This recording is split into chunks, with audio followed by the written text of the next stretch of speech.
Hello everyone, this is Serious Trivia, and welcome back to our 7-year reign of Cao Pi Let's Talk Lore series as we continue with episode 6 titled False Attacks. So last episode we talked about the changes to the Wei military under Cao Pi's reign, and started to cover some of his earlier campaigns, but with the end to the first grand campaign against Wu, Wei's military actions under Cao Pi would tone down, as Jia Xu's advice to strengthen the kingdom within first before conquering Shu and Wu did have its impact on Cao Pi. And as a matter of fact, the two later campaigns against Wu in 224 and 225 did not actually see any real fighting at all, as Cao Pi's main targets for both campaigns were not actually Sun Quan, but rather his own generals within the Qing and Shu provinces.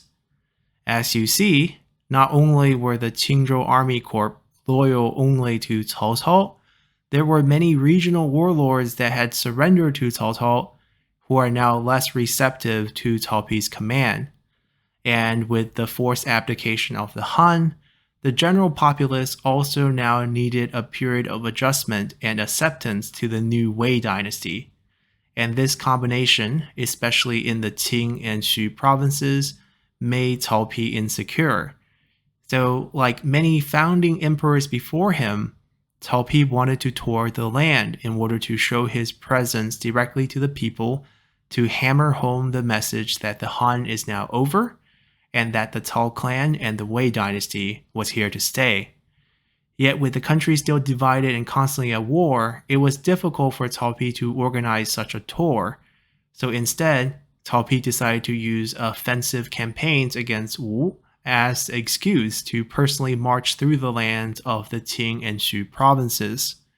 So in 224, Cao Pi marched through the Qing province. Using the excuse of gathering troops for his southern campaign, he took direct command of Zanba's troops. Then once the army marched south, Cao Pi called off the attack, and as a reward for Zanba's participation, Zanba was promoted to become the commander of the northern armies, which guards the capital. Now, while this was definitely a promotion, Cao Pi essentially swapped out the Qingzhou command structure, which was important because the Qing province, along with the Shu province and the Bin province, enjoyed a lot of autonomy under Cao Cao's reign, as Cao Cao allowed influential local warlords to remain in power after they had surrendered to him. For example, in the Qing province you had Zanba, in the Shu province you had Sun Guan, and in the Bin province you had Zhang Yan. While Sun Guan and Zhang Yan had both died of old age by now, Zanba remains a semi-autonomous warlord in a rather contentious Qing province, especially after the Qingzhou Army Corps quit on Cao Pi. Therefore, by using the excuse of a southern campaign against Sun Quan, Cao Pi was able to achieve multiple goals. Zanba, who was still extremely capable and valued general, is now moved to a position in the capital and away from his home region of the Qing province. In his place, Cao Pi was able to install new commanders that he trusted more, and with an army of 100,000 by his side, Cao Pi was also able to tour the Qing province to give face time to local populations as a mean to cement his image as the new emperor. Lastly, of course, just the news of this potential attack did scare Sun Quan into preparing his defenses. Now, Cao Pi would use the same ploy again the very next year in 225 when he would once again launch a southern campaign against Sun Quan, except this time, instead of marching through the Qing province, he marched through the Shu province.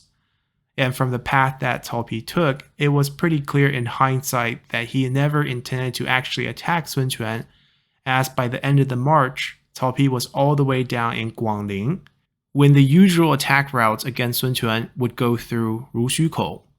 So this was yet another tour disguised as a military campaign, even though there was a much better excuse of not attacking Sun Quan this time, as by the winter of 225, it was an extremely cold winter to the point where even the Yangtze River froze over, which prevented all naval action.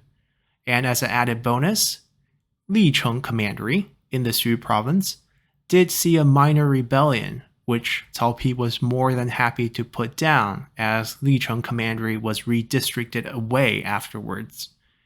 Now, with the end of the 225 campaign, or tour, Cao Pi was personally done with all military actions himself. There were numerous campaigns against northern nomads throughout Cao Pi's reign, but Cao Pi never personally led any of them. In the early days of Cao Pi's reign, it was the rebellion of the western nomads in the Wu Wei Commandery that was put down by General Su Ze. Then Cao Zhen finished the job for good with a western campaign against the Qiang tribes that officially reopened the Silk Road. On the eastern front, the Xianbei tribes continued to be a problem throughout Cao Pi's reign, but with Tian Yu and Qian Zhao leading the way as lieutenant of the Wuhuan and Xianbei affairs, the northern nomads were kept at bay. Now, Tian Yu and Qian Zhao are actually super interesting characters, not for their military actions against the nomads, but rather for their tie to Liu Bei. Since Liu Bei's hometown is in this northern region, Qian Zhao was actually Liu Bei's childhood best friend, and the two of them historically were true Oaththorn brothers rather than the fictional Peach Garden oath between Liu Bei, Guan Yu, and Zhang Fei. Qian Zhao eventually worked under Yuan Shao, then Yuan Shang, before finally surrendering to Cao Cao. Tian Yu was also a subordinate of Liu Bei when Liu Bei was the administrator of Pingyuan Commandery after the Yellow Turban Rebellion. But unfortunately, Tian Yu's mother fell ill during this time and forced him to depart Liu Bei in a very similar manner to Zhao Yun leaving Gongsun Zan. Then by the time Tian Yu returned, Liu Bei had already gone south to aid Cao Qian, so Tian Yu remained and took a job with Gongsun Zan. And after Gongsun Zan's defeat, he joined up with Cao Cao, as Cao Cao was the enemy of Yuan Shao who killed Gongsun Zan. So it's quite interesting that these two quite capable northern generals of the early Cao Wei regime both shared such close bonds with Liu Bei in the past. Now, another major reason why Cao Pi was done with military campaigns after 225 was because by May of 226, Cao Pi had fell gravely ill. And just a day later, Cao Pi would die suddenly at the age of 40, having ruled for just 7 years. Now, despite the sudden death, Cao Pi did have that one full day to get his matters in order, as generals Chen Qun, Cao Zhen, Cao Xiu, and Sima Yi were summoned and named as co-regents to guide the crown prince Cao Rui, who was already 22 years old at this time. Now, we'll be dedicating our final episode of the series next time to these 4 co-regents, as their relationship and interactions will play a large role in the future of the Wei dynasty, as one of these 4 in Sima Yi will ultimately pave the path for his clan to supplant Wei and form the Jin dynasty, as it will be Jin and not Wei, Shu, or Wu that will finally herald in the end of the Three Kingdoms period, as China becomes united once again. But before we get ahead of ourselves, for the remainder of this episode, I want to highlight some of the minor cultural achievements pushed by Cao Pi during his reign, as these are often forgotten with the warfare-focused nature of the time period.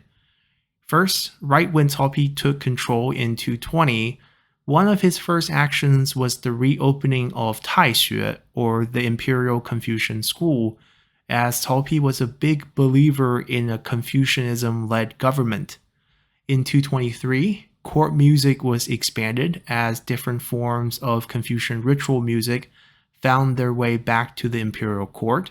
In the same year, Kong Xian, a 20th generation descendant of Confucius, was given the honorary marquis title, as the Confucian temple itself was also rebuilt with government funding.